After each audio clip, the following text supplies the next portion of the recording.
Coming up this week on the This Lifestyle Show 909, Garry and Richard are here. Richard's back from his holidays. We'll find out, did he run out of charge on his EV trip around Wales?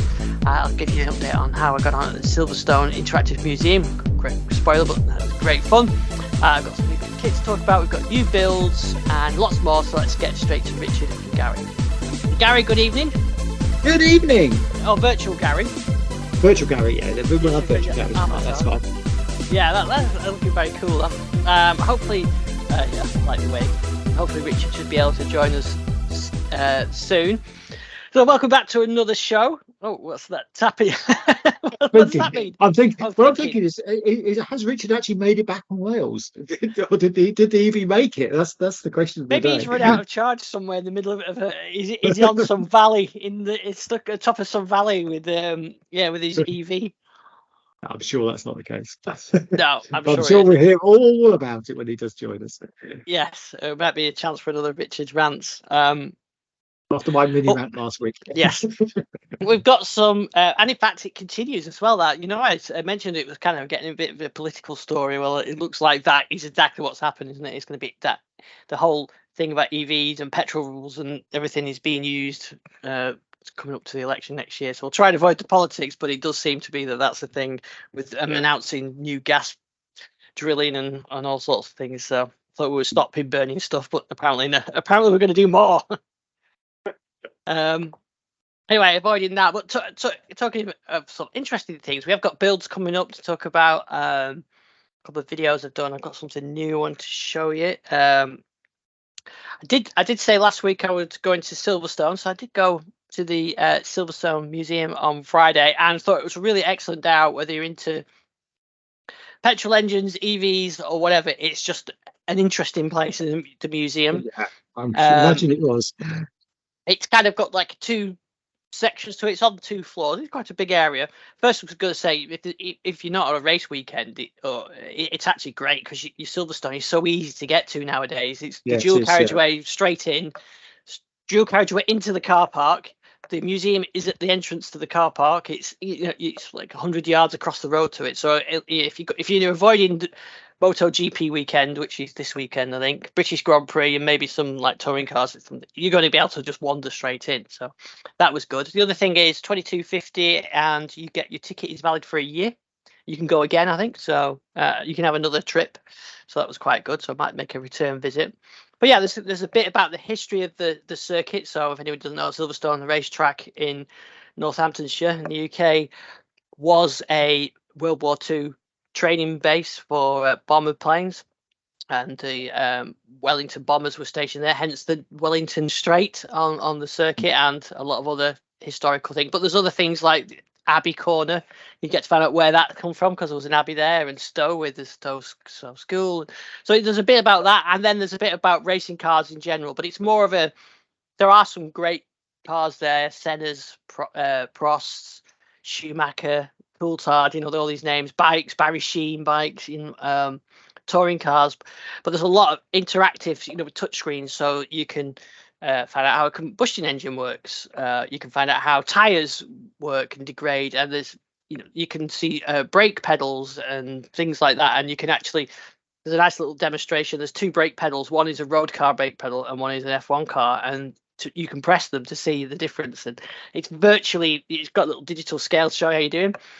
It was virtually impossible for me to apply full braking on it without. It kind of stood over it, so you'd have to be strapped in to put your full. Yeah, amazing. So great technology there, good use of technology as well, and they're showing how it all works. So definitely the summer holidays. If you anybody's looking to take the kids, I took mine who were 21. I took the stepsons who were in the 30s, but we all enjoyed it. So it's a good day, and there's a cafe there, and you can go out trackside as well. There was some practice on, so to watch some bit of practice as well, and there's a great big IMAX theatre type thing at the end where you do a lap, which has got Murray Walker, and it's a good day. We were there 11 till 4 or 5, something like that. So it's definitely put it on your list of potential places. And like I said, it covers all sorts of technology, which is good. I just got a message from Richard. He loves it. He's going to be really happy if if he's struggling to get into teams, isn't he? Let me just send him an invite. But anyway, I did enjoy it. It's a good day out. So I kind of thought it would be more cars, but it's part cars, part history. Oh, and they've got, for EV fans, they've got one of the biggest Scalextrics I've ever seen. Which of course is the original EV racing series, isn't it? It is, yeah. I'm surprised nobody's done that for real. Yeah. Powering the track, because James May did a thing on one of his Toy Story series probably about 10 years ago, didn't he? Where he recreated the Brooklands. This is a large scale Scalextric track, 4-lane job.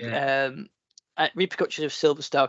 Great fun. We had some great fun with that as well, and it's a little charity donation as well. So yeah, and here is Richard now. Is prepare for Teams rant. Go. Good evening. That's worked. Fantastic. Go on, give us a Teams rant. Well, the basic problem is I can't be sure if it's the wrong link or because Teams is being extra specially rubbish today. But no, it was the wrong link. We'll give it the benefit of the doubt. With the link you gave me, it only took three goes to get in. So. Oh, that's good. Well, we just kicked off the recording. I was just telling Gary about the trip to the Silverstone Museum, which I thoroughly enjoyed. Oh, lovely. Yeah, it sounds brilliant. Really good day out. Take kids, young and old. Go on the big Scalextric and the big the big cinema screen thing at the end, and there's a shop, of course. So always a shop. Exit through gift shop. Yep, exactly. Yeah, but I really enjoyed it anyway. Good day out. We enjoyed it. There's sort of 5 of us went, and it was a good day out. So I definitely recommend that. Take the gift aid thing and get your year ticket then, or something like that. Yeah, I think Bewley does something quite similar. Yeah. Bewley's a brilliant museum as well. Bewley's more about the cars, isn't it? This Silverstone is about the history, the circuit, motor racing in general, and cars. It's kind of got those 3 elements to it. It was pretty fun. You can design your own 1920s racing car. Wow. You can choose magnesium body or steel, and you get to choose your different things. My car set on fire, blew up, and I think probably injured the driver to a degree because the magnesium sets on fire. So no, I won't be getting any safety runs. For plug-in motor museums, I'll put a plug in for the British Motor Museum at Gaydon as well, which is on its 30th anniversary this year. I fancy a trip there. That might be my next on the list. Yeah, that's really good.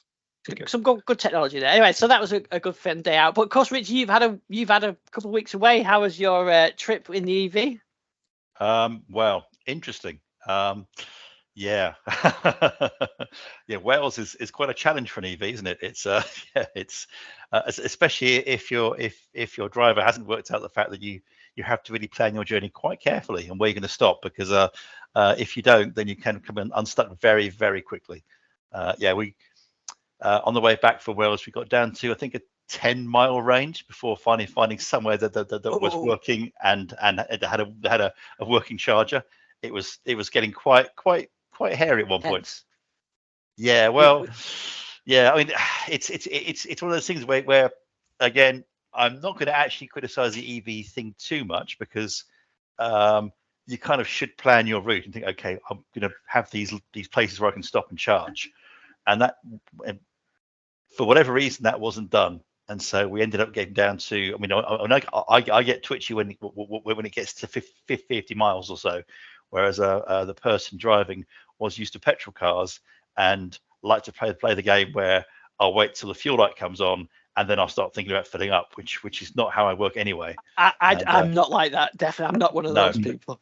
And of course, the EV version is you wait till the turtle light comes on, and then you start looking. So you know what? At that point, it's too late. It's too late. You're in trouble now.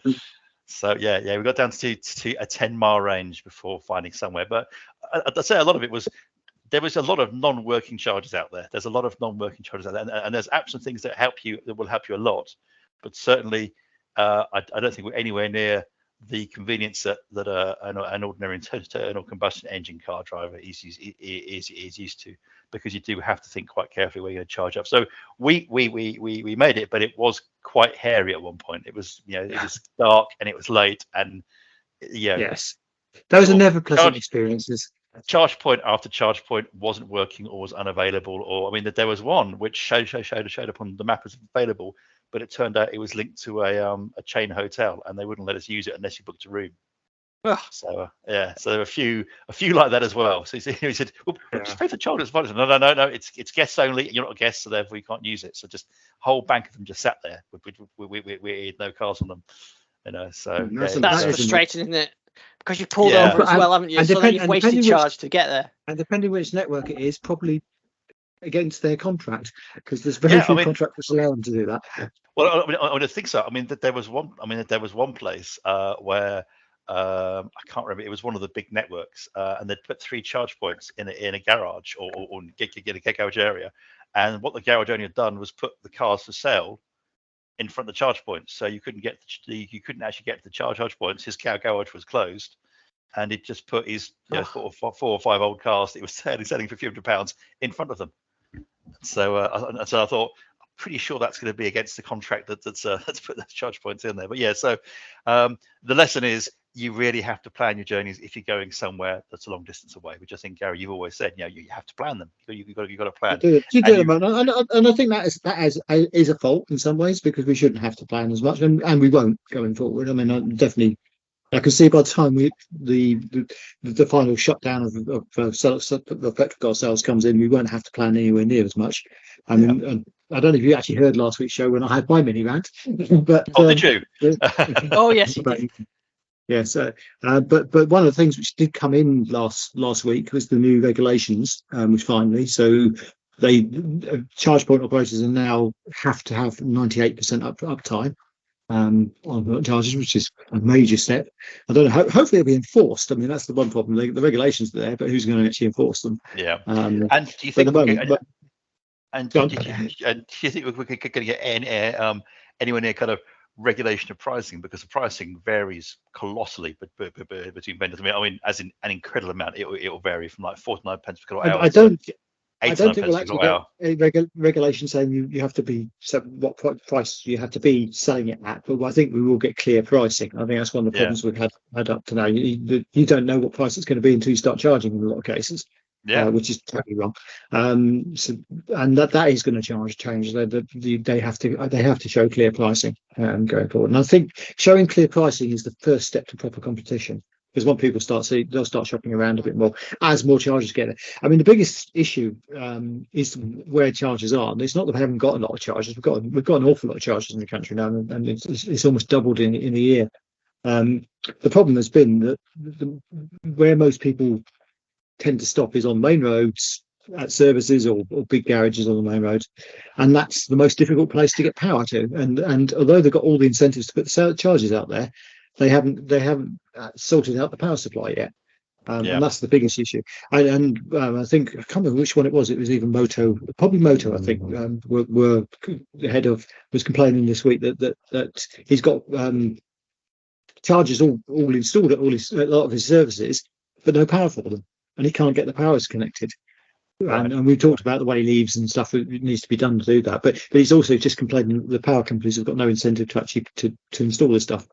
And it is true. I mean, I remember talking to someone a couple of years ago, and I don't know if this is still the same case, but he was saying that these big power installs we're doing for EVs is something which was a sort of once a year type thing for most big power companies. So they connect up one big factory a year. So they had a very small team doing these things, and suddenly they've been asked to do 20-30 of them a week. So I mean, exactly, because in an EV, you want to avoid. I mean, there are loads and loads and loads of 7 kilowatt hour points out there that they're everywhere on streets and things. They're useless on a long journey, because you can't sit for 2, 3, 4 hours while your car recharges. I mean, they're great. They're great if that's your destination, and you can sit there and leave on charge. And I think we do need a lot more destination charging. But as I said, I mean, one thing I did mention last week is it is a bit chicken and egg at the moment. It's a bit challenging at the moment, because we are going to see major improvements in battery technology over the next 10 years. To the point where we're already seeing 600-mile cars. We'll probably see 1,000-mile range cars fairly soon, which will also be lighter and actually have smaller batteries, more efficient and quicker to charge. And you start getting to that, and you think, well, if I was investing for a minute. Sorry. Okay. Yeah. If I was investing in chargers, I would be thinking, am I going to get the return? Because the return is based on getting a lot of charge over a long time, and if these batteries are going to start getting longer distances, so the fact you charge up at home and you do your whole journey to Wales and come back not ever charging again. Well, that would be the ideal. But I mean, as it stands, we can do about 290 miles if we're lucky. Yeah, but I think which should be fine for most things. Yeah, realistically, I mean, we've got the hybrid solar solid state batteries. Those are the ones which are sort of solid state part liquid, which are coming very soon. I mean, next year for definite should double that range easily. And there's no reason why we shouldn't start seeing much longer than that in the future. And I say, if they can get to the point where they say the size of your battery could do 1,000 miles, well, then you really don't need a 1,000-mile range. Probably 500-mile range is more than enough. So you're half the battery size, and then you're talking about much quicker charge. Yep. Well, as I said, that's good. I look forward to that. But at the moment, it was quite stressful, and I'm looking forward to going in 2 weeks' time. but I guess it does prove you can do it without planning, because you managed it even before space stressful. Yeah, well, as I said, I'm a planner. I would have planned, but I wasn't involved in the decision. Let's put it that way. But yeah, certainly, yeah. I mean, it can be done. It can be done. But I think, yeah, you definitely for long journey want to plan at the moment with tech the way it is, and have options as well, multiple options. Yeah, I mean, one of the stories I always tell on range anxiety, because I've actually had range anxiety in a petrol car years ago. I was out in Canada and I did a trip from Toronto to Quebec and back, and coming back to Toronto, I suddenly realised that I had a 300-mile stretch to do with no petrol stations. Wow. Okay, that is quite scary. Yeah. Bears. Yeah, bears, but no petrol stations. And you start, and I think I ended up. I mean, it was a pretty big petrol tank. It was one of the big American style cars, and had a sort of like, I think it was 500-mile range on the tank. But I was squeaky by the time I got to the end of that 300 miles. I was really eking it. I was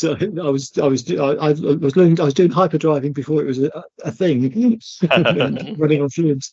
So it does. The infrastructure is the key thing. It always is, I think, and it will improve. I mean, we're still really early stages on EVs. I know we're getting a lot of adoption now, but we're at the Ford starting to do the Model T stage of design in terms of where petrol cars were. And back then you didn't have petrol stations; you carried your fuel with you. So yeah, well, exactly. Yeah, I mean, I have to say, after the Welsh trip, I'm actually a lot more confident now about Norfolk, because it looks like the infrastructure up there seems to be much better. It's just Wales appears to be a desert. Yeah, Wales is a desert and known to be a desert, although there are things moving afoot on Wales. Quite a bit of infrastructure due to go in next year. So by the time you get to Wales, maybe you'll find that it's a lot easier. I'm never doing it ever again. And also for the last 3 weekends I've been camping, and I'm never doing that again either. So I don't blame you on that either. Yeah. Not in this British summertime. I got very wet. Well, at least you've proved you can do it, so it can only get better. Then I guess that's the thing. Apart from the camping, exactly. that could get worse. Yeah. I mean, I actually really like Garry's take in that. Yeah, we did prove that it can be done without any kind of planning. You know, it really can be done. Yeah. And even somewhere as underserved at the moment as the part of Wales that we're in, and it is underserved. There's no two ways around it. But in Wales has always been underserved by transport links anyway. So it's as soon as we hit a motorway at a service station, bang, there's loads. It was fine. But obviously, it's the parts of Wales we're in are sadly quite underserved by transport links. Full stop. Yeah. So moving on to some different tech news. Some tech. Well, it's still tech, but some different tech this week. We did get some a couple of builds. We haven't had any builds for a while, have we? So we did get.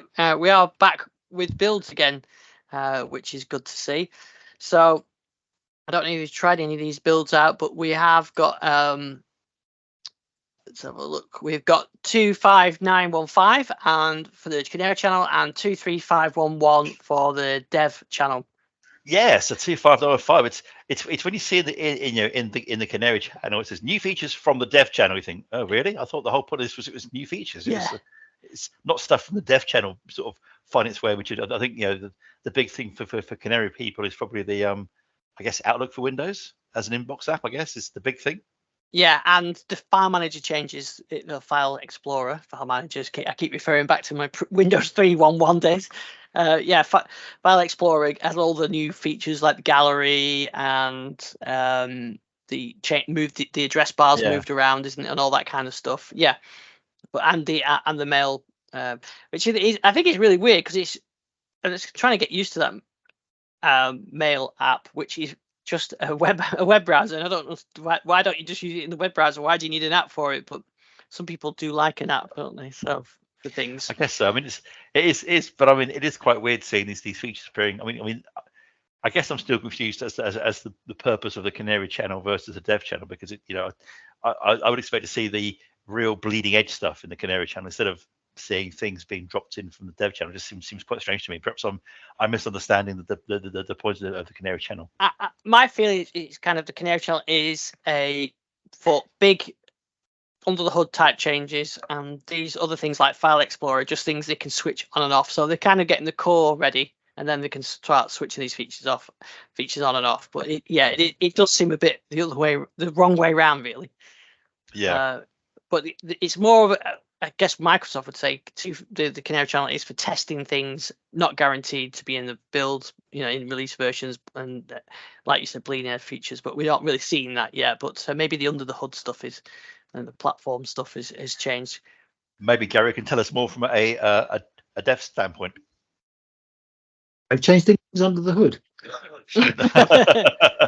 But, really, I know not much more than that at the moment. But there's been, I think, I'm getting the impression that it's getting leaner, because if you look at the size of the releases, there's some definite reduction in certain components.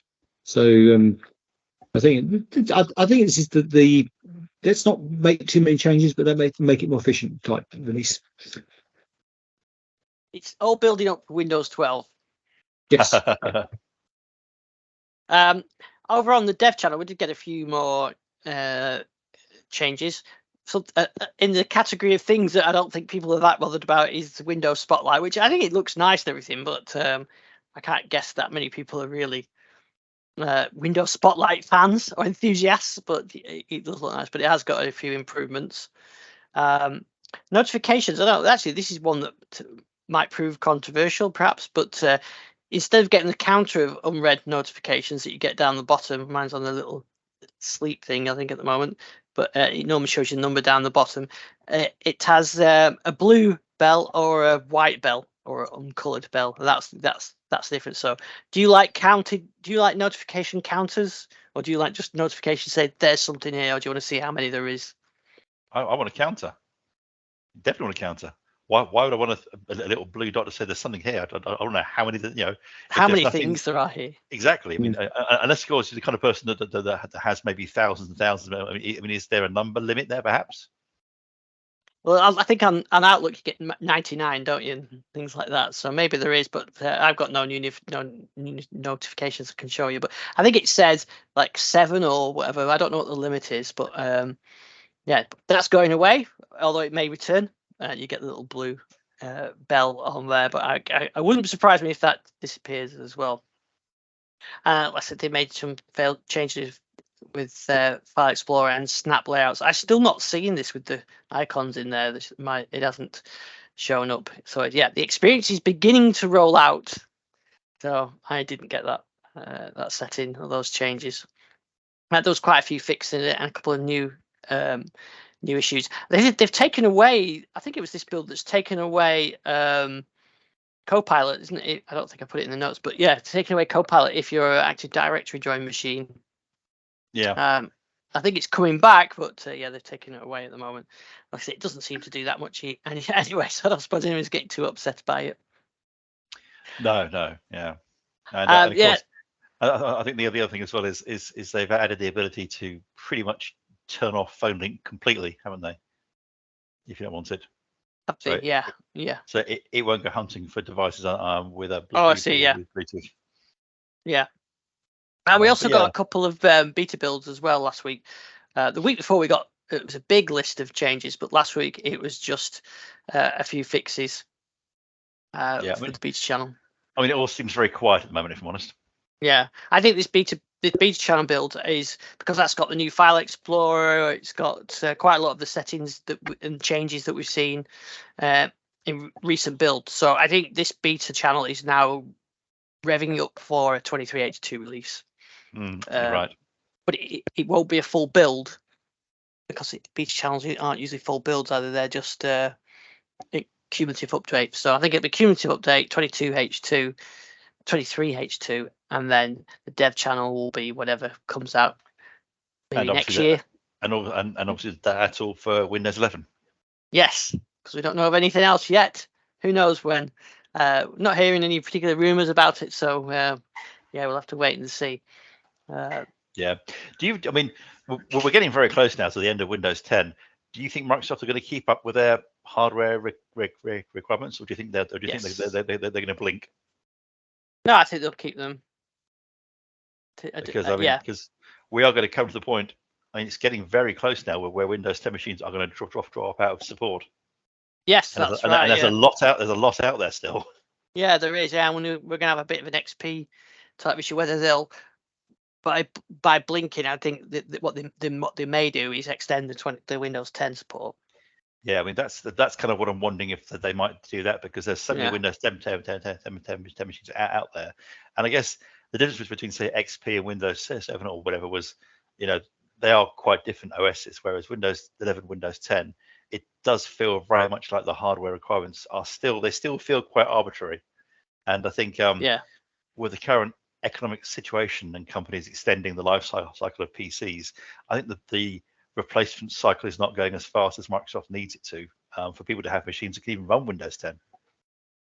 Yeah, it'll be interesting to see which way they go. Windows 11, not Windows 10. Yeah, I very much doubt they'll lower the minimum specs for Windows 11. If anything, I think they'll extend support for Windows 10. That's what they did with XP, wasn't it? And Windows 7. Was it? Yeah, Windows 7 they did. They did it a couple of times, didn't they? Yes, they did. Yeah, and in actual fact, I think it's been relatively recent. I think the Windows 7 has finally dropped out of, was it the extended security updates you get? I don't think you can get that update. I think that was like a corporate only thing, wasn't it? So obviously consumers couldn't access that. And I think with the server version of Windows 7, Windows 2008, I think again that also has possibly now dropped out of extended server update support. Yeah, R2 has dropped out. R2 drops out in October. Okay, because I know that if you ran it as a service under Azure, they'd give you the updates. But I guess that's going to run out too, which is good because I mean, crikey, it's 15 years old. It's time to say goodbye. Yes, but I know a lot of people who got things running on these old servers that you can't just you can't replace it. It won't run on a newer operator, or you need a new box, or you can't get this thing or whatever it is.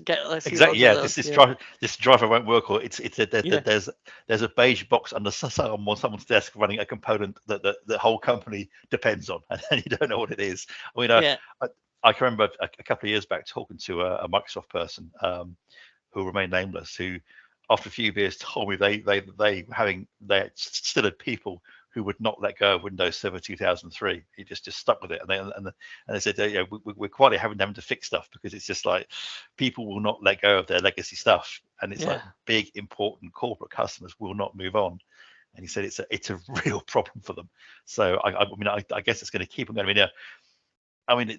I do worry when I look at how agile things are these days. You see how fast, say, Kubernetes would be an example, how fast that iterates around.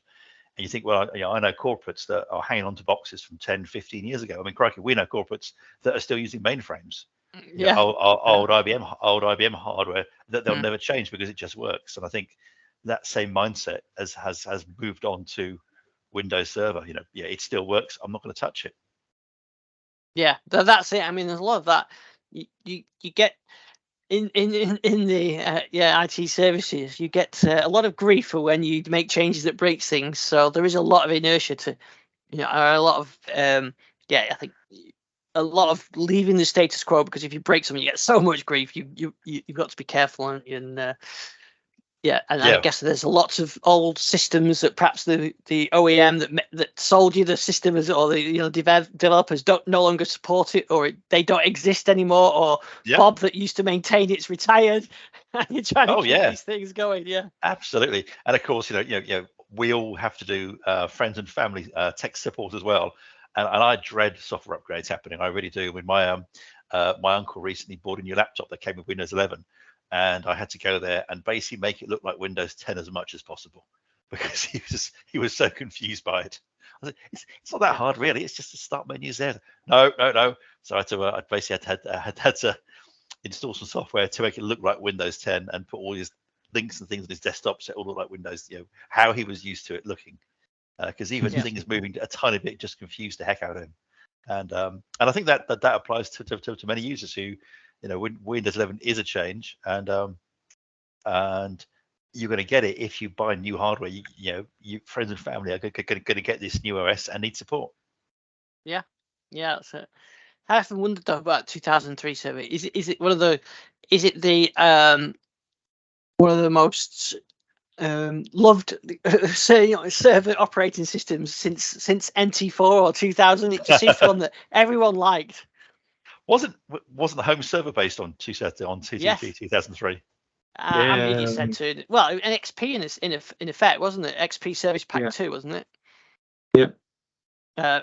That 2003 server was used. It was the first branch, wasn't it, that was used in all sorts of different areas. So yeah. I mean these days it's fantastically insecure if you think about the protocols it does and doesn't support. It's just same as XP, which Microsoft had to rush out a very hurried fix for, because it had some gaping holes which were fine 20 odd years ago. It was not a problem. It's a different world now, very different world. Yes, it definitely is. Yeah. But 2003, that was a good OS. Yeah. And the worst thing is 20 years ago, crikey. That's the thing. I mean, like people like my sons who now going into the workplace, they were only just born when it came out. So well, exactly. There's servers running it that are older than they are.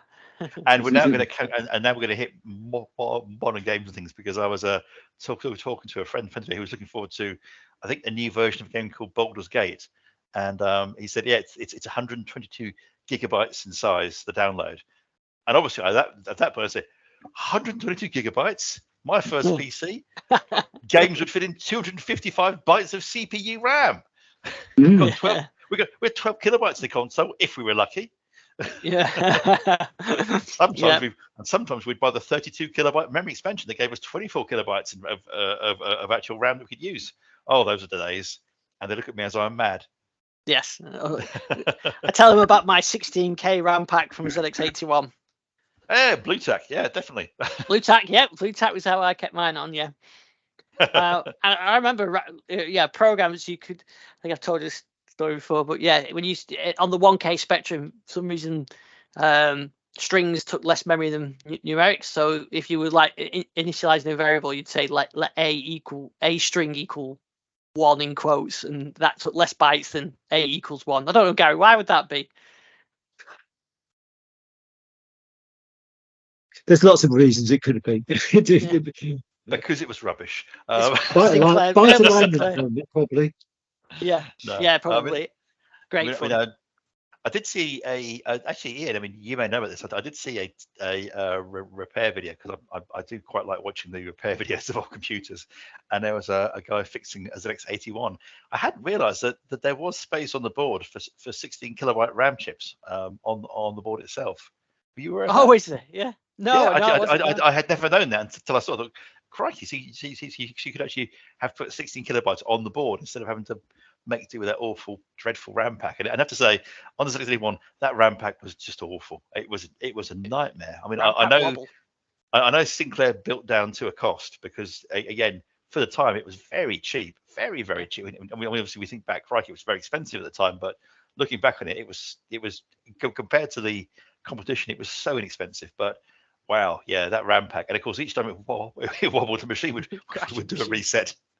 I've lost many stuff on that, but like you said, it was at a price level that meant that I could get an 81 for Christmas in wherever it was, 81, 82, which got me into it, and then I got the Spectrum later. Had the, I couldn't get something like a Commodore PET, not Commodore PET. It would have been a VIC 20, wouldn't it? That kind of thing. They were just out of the budget for my parents, so that bringing it down to the lowest price they could. It did help sell them. Yeah, I mean, and the design of the machine itself, it did look quite sleek and futuristic. The ZX81. Oh, yeah. So certainly compared to the very clunky ZX80 that came before it, which is just that dreadful white plastic thing. But the 81s I thought looked good, and of course the Spectrums were really good. And I know a lot of people complain about the Spectrum keyboards, but I found I could actually start to blast through code quite quickly because, of course, as you said, the way the memory worked, it appeared as commands on the screen, but of course it was actual characters it was storing. But you could really enter code very, very, very quickly. Yeah, you could, I could do Shift P for what was it? J Shift PP was like load quotes to get your tape going, because J was load, wasn't it? I can still remember J was load. Got the machine happy up days. there, but happy days, yeah. Oh, I was going to show you something retro, something new, but something retro that I've got. I've not even tried this yet, but here we go. You can see what this is. Oh, wow. So this is a Behringer Selena string ensemble. And a string ensemble, and it's a recreation of Behringer. They do a lot of recreations of things that no longer exist. And the string ensemble is actually a recreation of the 1970s string ensemble. So if you think Shine On You Crazy Diamond, the string sound at the beginning, that's a Behringer string ensemble. Based off actually, I think Jean-Michel Jarre, the string sort of sounds on that's a string. So these are not. So I presume that's been sent to you for review. You've not actually spent money on it, and Mrs. Dixon doesn't know yet. Oh, of course, yes. But the good thing about this, so the Behringer, so the Behringer is the recreation. The original was this Selena string ensemble. Let me share this. So that was the 19th, and they're incredibly heavy. Big things came out in 1974. So a lot of the Jean-Michel Jarre stuff, that sort of string sound was used on that. Like you can see on the Wikipedia page, Elton John used them, and it was used on Animals, Pink Floyd, Herbie Hancock's used them. Later groups have used them as well. But it gives you that very recognizable synthetic string sound. And of course, they don't make them anymore. They haven't made them since 1981, and you can find them occasionally on eBay, but they're sort of $5-6 grand or whatever, because they're rare vintage. So what Behringer have done is, this is a recreation of it, but it's not a recreation in software; it's actually recreation in circuitry. So they've taken the original analog circuitry, which uses bucket brigade delays to create that sound, and they've actually rebuilt it. So this is a true analog device. It's 49 note polyphonic, which means you can play 40 notes at once, unlike most synths, because that's the way the technology that they use. It's kind of based on organ technology in the 70s. But it's £289. So you're not talking hugely expensive. No, it's not actually. That is and you can get that lovely warm retro sound. Yeah, you can. So you think that that string sound on the beginning of Shine On You Crazy Diamond and all that kind of thing. So you should hear it next week, and maybe I should have it set up by next week. But it's pretty interesting to hear how it goes. It's got a phaser and all that kind of thing you can plug into it. But yeah, amazing that they do have a bit of a but Behringer have a whole range of these retro ones, so. And they're relatively cheap, but there is some arguments as a German company. I think there are some debate in the industry and around intellectual property. Let's say, for example, this Odyssey here is based off an ARP Odyssey. They haven't licensed that design. ARP were a 70s instrument manufacturer who kind of have gone now anyway. But they've recreated this one here. The Monopoly is a recreation of the Korg Monopoly from 1980. But Korg obviously do still exist and make software versions of this. So it's a bit more dubious on the IP of this. They've got some like Poly D's and Minimoog one. There's there's some of these are recreations of brands that still exist and I guess still still have the copyright on them.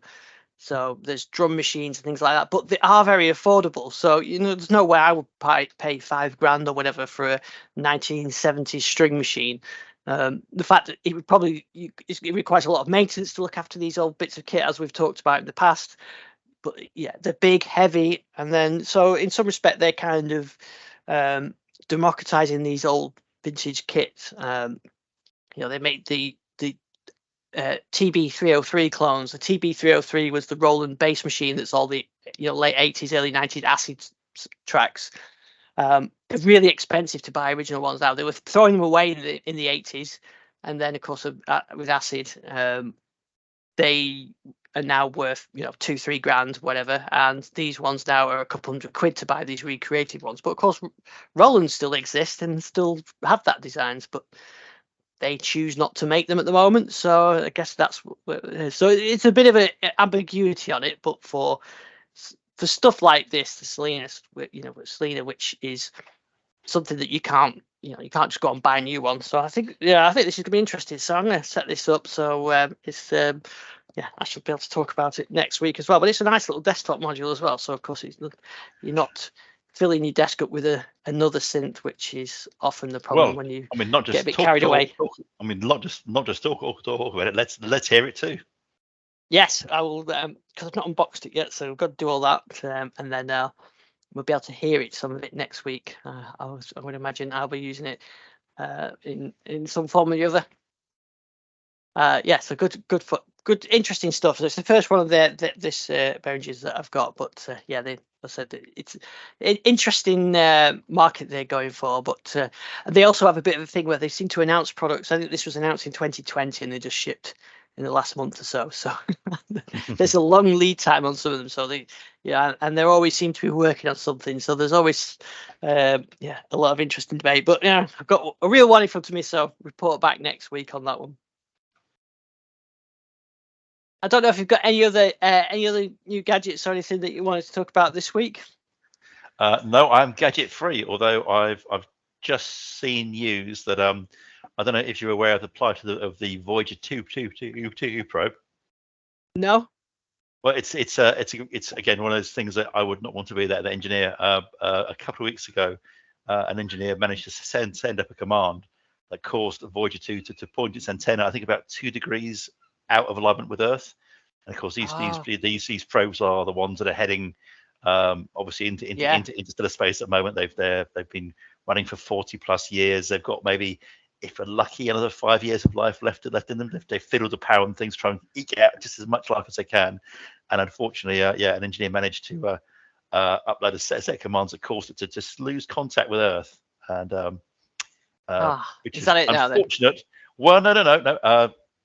As of today, they've just got a heartbeat back from the probe. So they've got the I'm alive signal back, which is good.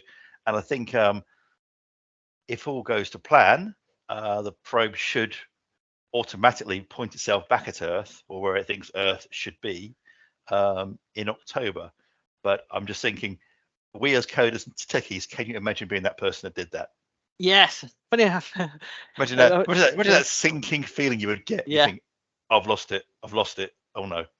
I was talking to someone the other day about that, because we were doing some server upgrades remotely. So I was doing it from home. The server's in Manchester, and you can do it through lights out. But there's that moment where you shut down and it restarts, and you're waiting for the ping to come back up, and you kind of, There's a few moments, but I mean, the worst case is I drive half an hour and go and sit at a machine, doing it across the vast space. That is a bit more worrying. Exactly, about 18 hours of light travel away. That's a long way away. It's like when you apply a firmware update to something, isn't it? And you're waiting, like your Surface, and you're waiting for your firmware to start back up. Yeah, but yeah. Speaking of surfaces, on that point of disastrous things, I do remember way back on one of the first operating systems I worked on, some interesting person decided that they wanted to have a way of completely cleaning a disk. So not just formatting it, but taking all the data off of it, so overwriting it with zeros, basically. And for some very strange reason, they decided to call this command ruin. Oh no! And to run any code, you always have to type run. And if you look at your keyboard, U's and I's are very close together, very easy to type, and they had no confirmation prompts. Oh, I'm just okay. It's just that's one of the things that as you were talking, it was getting worse and worse and worse, and you had to end it with and there was no confirmation prompt. It's like that's about as worse as it can get. It's yeah, I can imagine. The sheer horror of doing that. Yeah, I mean, I've done a few things where I've accidentally deleted directory structures by mistake and things, and it's yeah. I mean, I do remember there was one person I used to work with many years ago who swore that on SQL Server it locked files, so you could clear out redundant files by doing a straightforward del star in the database directory, because any databases would be locked open by SQL Server. And we said, that's not right. No, that's not how it works. No, it'll be fine. He did it. Gone. And it was at that point, because backups hadn't been working for 3 years. So, so I'm going to kept awake tonight now. That was many years ago, but all kinds of bad things there. So yeah, so the lesson there was one, don't be an idiot, and two, make sure your backups are working. Just do a test restore every now and again. Just make sure they work, because when one day you're going to really need them. And if anything you've learned from this week's podcast, that is the key thing to learn. Yeah, definitely, exactly. Back up, and do not send iffy commands to a 45-year-old probe that's heading out of the solar system. Mm-hmm. Yeah. Although that said, that does take me back to again. I'm going to do a quick space geeky thing. I've been writing today about some stuff about the dawn of the World Wide Web, and I remembered many years ago, I followed the blog from the European Space Agency, a scientist there who was working on the Solar Heliospheric Observatory probe called SOHO in the 90s, still going now, and they managed to lose that about a year and a half after it was launched. And it was caused by, again, duff command. The thing spun off, and they basically lost it. And what was interesting was actually following the recovery process, because they used the giant Arecibo telescope to try and find out where it should be, and then fire commands on it until it responded. But it was very interesting to kind of see this newfangled thing that turned out to be a blog, where they were updating those who were able to connect to the website with the stages of recovery. It took about 6 months, I think, in total, but it was absolutely fascinating. Wow. And I thought that was a real good use of the World Wide Web back in the 90s to actually to actually communicate what was going on, and be able to actually to interact with the scientists and engineers involved who were having to kind of share what's happening. It was a much simpler time then, perhaps. Yes. Yeah. That was and it. Yeah, nice and easy. That's when social media was just a blog, and you got useful info off it. Yes, it wasn't called X or something else, or you know. Oh, you see, we went almost the whole time without you mentioning it. Yes. Yeah, we briefly touched on it last week, but yeah, I don't think I've got my head around it yet. Anyway, I still see Twitter links everywhere and tweets and TweetDeck and Twitter.com and everything. So I just assume everything's fine. It's just still called Twitter. Yeah, it's not fine. It's not been fine for a while. Yeah. Speaking of social media, then where can we find you nowadays? Me, Mastodon and Blue Sky. Just do a search for Richard Speed and you'll find me. Excellent. And Garry, where can we find you? At Garry WMA on virtually everything. Everything. Yeah. I'm on all of them, but I only really use Twitter. To be honest, X. Yeah, and I'm not. I'm gonna be one of those old people that call it Twitter, aren't I? So the Twitter. Or the go and post on X. Yeah, it doesn't sound right. Well, that's it right. for this week's show. You can find me on Twitter at Ian Dixon, but the best place is just go to dislifestyle.com, and all the links are on there. I've got a hyperlink followed with all. And that's where they'll stay. Exactly. Yeah. Time to reopen the forums. Yes. Maybe I'll start. We'll start bringing back some of this old technology. It's good. The old ways were the best ways. We'll be back same time, same place next week, and you can